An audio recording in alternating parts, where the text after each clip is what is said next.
Então, a caminhada, a trajetória vai ser cheia de altos e baixos. No capítulo 27 do livro de Atos, nós vamos ver Paulo enfrentando perigos e adversidades, e nós vamos ver aqui algo tão bonito acontecendo na vida de Paulo e na vida das pessoas que estavam com ele por conta dele. Sabe, muitas das vezes eu e você nós acreditamos que não estamos fazendo diferença, mas isso é uma mentira, não é algo que eu e você devamos gastar a nossa energia acreditando. Muito pelo contrário, devemos ter a plena certeza de que as pessoas ao nosso redor estão sendo impactadas pelo nosso viver em Cristo, que a nossa luz, que a nossa resiliência, que a nossa garra, que a nossa coragem, que a nossa persistência, que a nossa caminhada está motivando pessoas. Porque é isso que nós temos que alimentar dentro de nós, o que é bom, o que é perfeito, o que é agradável, buscando ter pensamentos de paz, pensamentos de vida, pensamentos de bom ânimo, pensamentos de alegria. Porque quando eu vejo o capítulo 27 de Atos, eu tenho a plena certeza de que eu estou no caminho certo. E eu espero que com a meditação deste capítulo você compreenda que você está no caminho certo e de que todas essas coisas que vêm contrários a essa certeza, querendo te paralisar, são obras malignas que não vão prevalecer, amém? Eu declaro que nenhuma obra maligna que tenta te paralisar, todo desânimo, todo marasmo, tudo aquilo que vem para querer te bloquear, não tem poder de atuar na sua vida. Anulado, paralisado está na autoridade do nome santo de Jesus.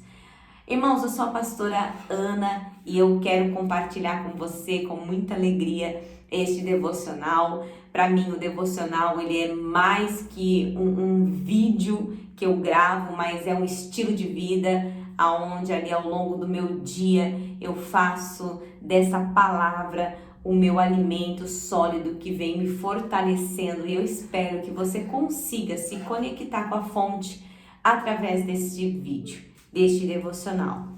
A fé vem pelo ouvir e ouvir a palavra. Vamos ouvir a palavra, mas antes vamos orar. Querido Deus e amado Pai, queremos declarar que toda honra, toda glória devem ser dadas somente a Ti. Senhor, eu oro e eu peço que o Senhor revele a nós o que há nas entrelinhas, que o Senhor nos conduza, Deus, através desse devocional. É o que eu oro e já agradeço, em nome de Jesus. Amém e graças a Deus.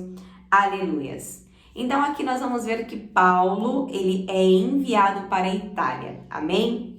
Quando foi decidido que navegássemos para a Itália, entregaram Paulo e alguns outros presos a um centurião chamado Júlio, da corte imperial, embarcando num navio adramitino que estava de partida para costear a Ásia. Fizemo-nos ao mar, indo conosco Aristarco, macedônio de Tessalônica.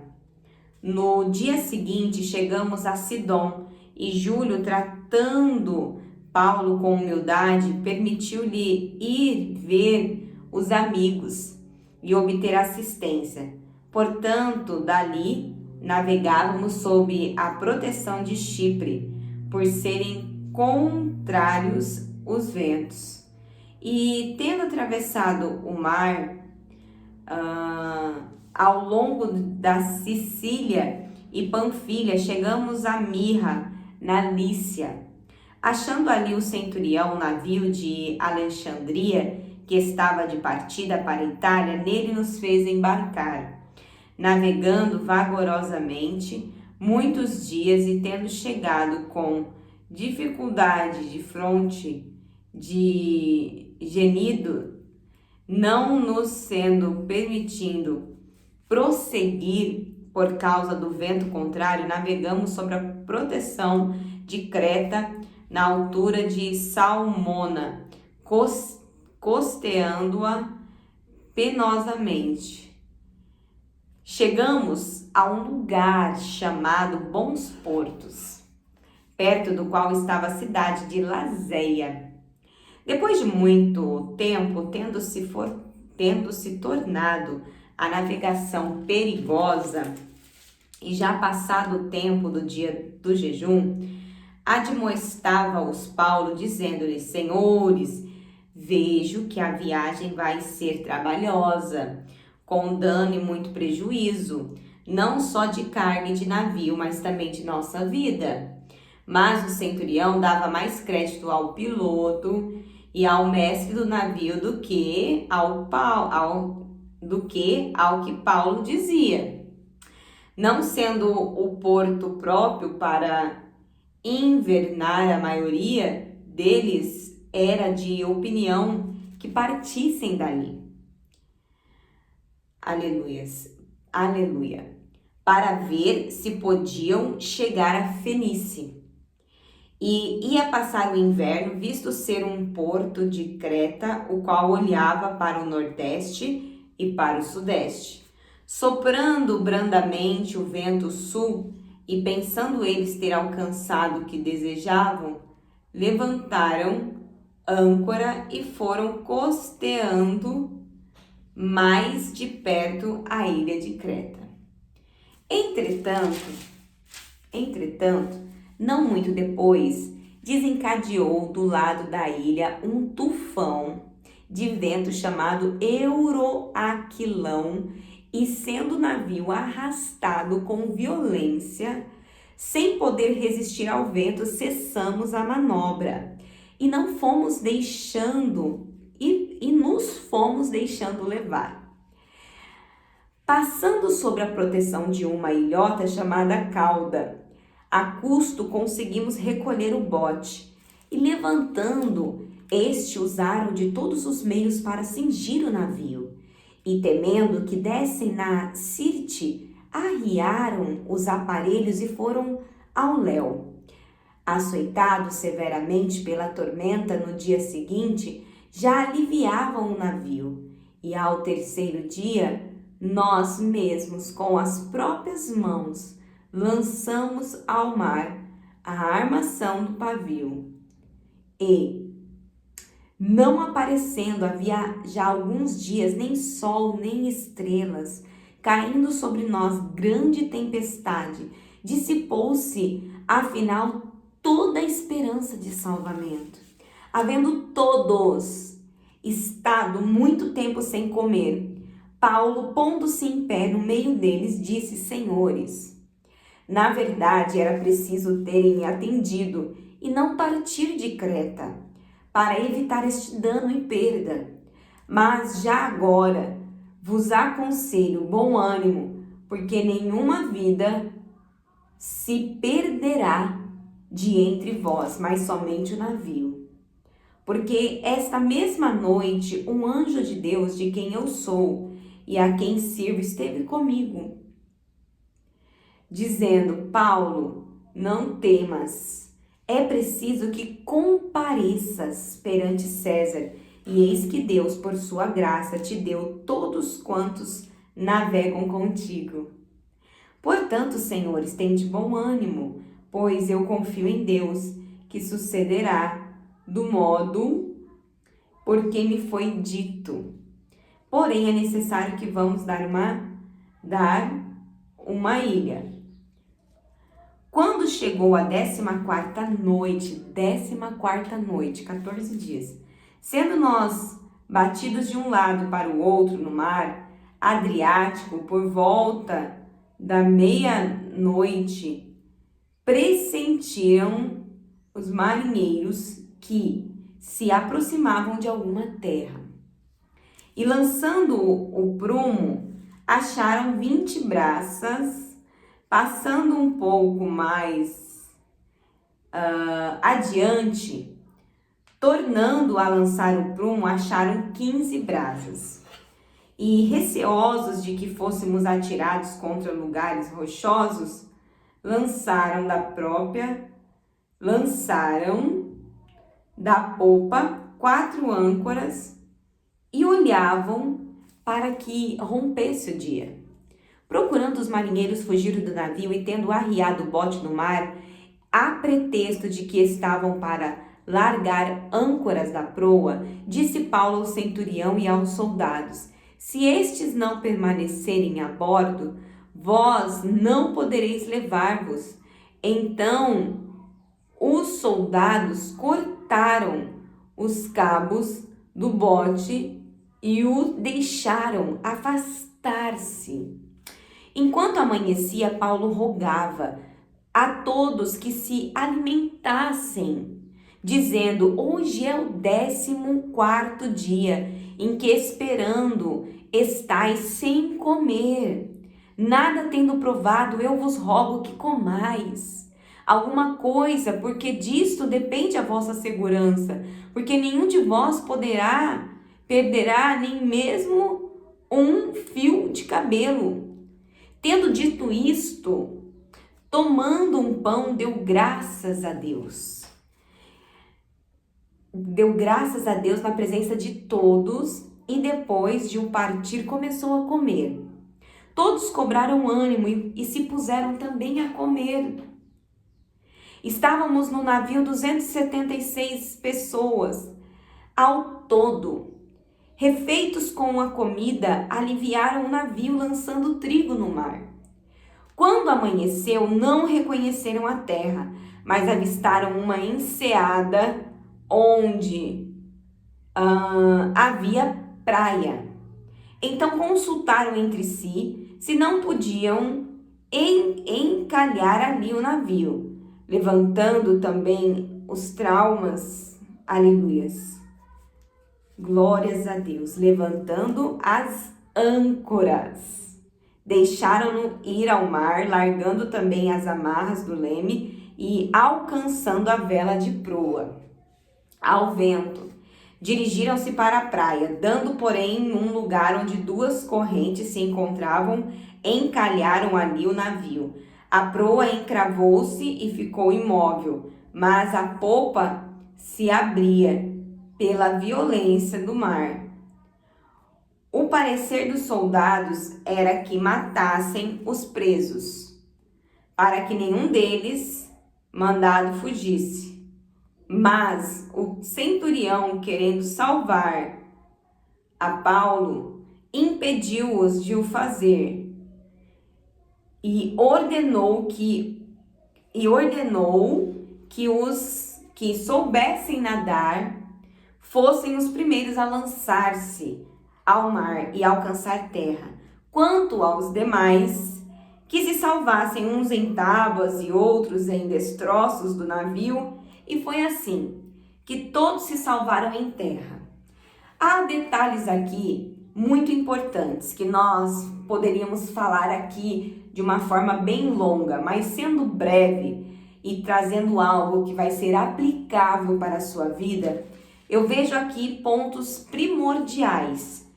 O primeiro ponto que eu quero contar aqui, que eu quero destacar com você é o seguinte: Paulo, ele avisou aqueles homens que o tempo não estava propício para viajar. Paulo, ele sabia que naquele tempo era tempo de tempestades, era tempo que o mar ficava furioso, que não ia dar certo. Só que o que eles achavam? Achavam que Paulo estava dando um despertinho e que não queria chegar no destino dele. E aí, quando começa esse rebuliço todo, chega um momento que todos na embarcação se desanimaram, todos, inclusive Paulo. E como Paulo, ele também estava incluso nesses que estavam desanimados, Deus envia um anjo para confortar Paulo e para falar para ele que ficasse despreocupado, que aquelas pessoas, aquelas 276 pessoas que estavam com ele, não se perderiam. Então, Deus, ele trouxe ali uma esperança e um milagre, não somente na vida de Paulo, mas de toda aquela tripulação, porque ninguém iria se perder, Deus deu essa certeza aqui para Paulo: olha, ninguém vai se perder. Vai acontecer a situação, as circunstâncias, mas fique em paz. E Paulo, ele, de fato, aqui, eu vejo que, por mais que ele entendesse, que ele não iria morrer, você vê, ele teve esse entendimento mas ele queria que toda aquela tripulação fosse salva. E sabe o que é mais impressionante de tudo isso? Que se você analisar o contexto, você vai ver que aqueles homens, aquela tripulação, aquelas pessoas tinham fé diferente, acreditavam em deuses com D minúsculo de naturezas distintas.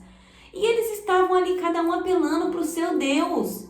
E Paulo, quando ele dá graças com aquele pão e ele compartilha aquele alimento, aquele pão, aquele alimento vai trazer um bom ânimo para toda a tripulação. Então você entende como que nós precisamos ser estratégicos para pregar a palavra, para levar Cristo para as pessoas. Todos tinham a sua fé e Paulo estava respeitando a todos. Paulo não falou, eu quero que aquele que é aquele fulano de tal, que segue tal religião, ele vai morrer. Aquele dali está clamando para o Deus dele, não. Aquele outro, não. Paulo viu o desespero de todos, cada um fazendo a sua, se ligando ali com a sua fé. Só que ele entendia que ele precisava amar todos e que todos deveriam ser salvos. Sabe, não existe isso, gente. A gente ter restrição, a gente, esses daqui eu tolero, esses eu não tolero. Esses eu apoio, esses eu não apoio. Ou você ama e exala amor para todo mundo, ou você não ama. Tem pessoas aqui que fazem distinção de filhos. Tem pessoas que tratam uma nora melhor do que a outra, tratam um genro melhor do que o outro. Tem sempre os seus preferidos. Eu sei, gente, que a gente tem mais afinidade com um, tem mais afinidade com o outro, se sente melhor com um, tem um que sempre honra mais, tudo bem. Mas precisamos buscar em Deus essa essência de Paulo. Ele não desejou mal para nenhum daqueles homens. O que aqueles homens estavam querendo fazer? Matar os presos. E ali um deles que se simpatizava com Paulo, que queria que Paulo permanecesse vivo, foi tirando essa ideia da cabeça dos outros. Mas se entende como que as coisas, elas partem de um princípio tão simples, elas podem ficar tão complicadas, porque é nós, seres humanos, que complicamos tudo. Nós que estamos o tempo todo ali, sabe, como diziam ali os antigos, procurando chifre na cabeça de cavalo.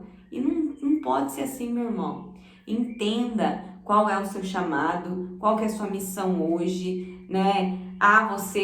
Você entende que não é desta forma que é para ser feito, mas estão insistindo, né? Deixa a pessoa fazer, porque vai chegar num ponto que Deus vai justificar a sua causa e que quando as pessoas menos esperar, poxa, ela estava certa, ele estava certo. Então é muito bom quando nós nos permitimos ser conduzidos por Deus e esperamos nele o nosso renovo, esperamos nele a nossa salvação, porque a gente vai por ele. Jesus é o caminho. Não tem outro caminho, irmão. Não tem outro caminho, minha irmã. Jesus é o caminho, a verdade e a vida. Então faça ali, os seus propósitos com Deus, se blinda das armaduras de Efésios e não desanima com a leitura da palavra. A leitura da palavra é algo que tem que ser diário, constante. E você pode perceber, mas não está acontecendo nada de extraordinário. Mas meu irmão, minha irmã, quantas pessoas têm a vida toda mexida diante de uma situação que vem de repente? Então, olha, erga as mãos para os céus, agradeça a Deus e compreenda as pessoas. Não fique julgando-as, mas aprenda a, ouvir, a conhecer, a se permitir viver e ter as conclusões a partir das suas próprias experiências. Amém? Eu quero orar por você e com você. Querido Deus e amado Pai, glorificado e exaltado és o teu santo nome. Querido Deus, obrigado pelo dom da vida, pela rica oportunidade de poder ministrar esta palavra. Senhor, que o Senhor possa fluir, na cabeça de cada um que me ouve, cada um que ouviu esta oração, esta leitura, que possa ter a mente ativada, possa fluir, possa romper em fé, que as pessoas, Deus, possam ir além e que tudo aquilo que é bom, perfeito e agradável venha se sobressair cada vez mais e mais na minha vida e na vida de cada um que ora comigo em concordância. Pai, abençoa, Deus, o nosso dia e nos dê um dia de bênção, de vitória e de conquista. É o que eu oro e já agradeço em nome de Jesus. Amém e graças a Deus, aleluia. Lâmpada para os meus pés é a palavra do Senhor e luz que clareia o nosso caminho. Muito obrigado pelo carinho, pela companhia. Não deixe de deixar o seu like. Compartilhe esse vídeo para que mais vidas sejam alcançadas. Beijo no coração. Fiquem com Deus. Shalom.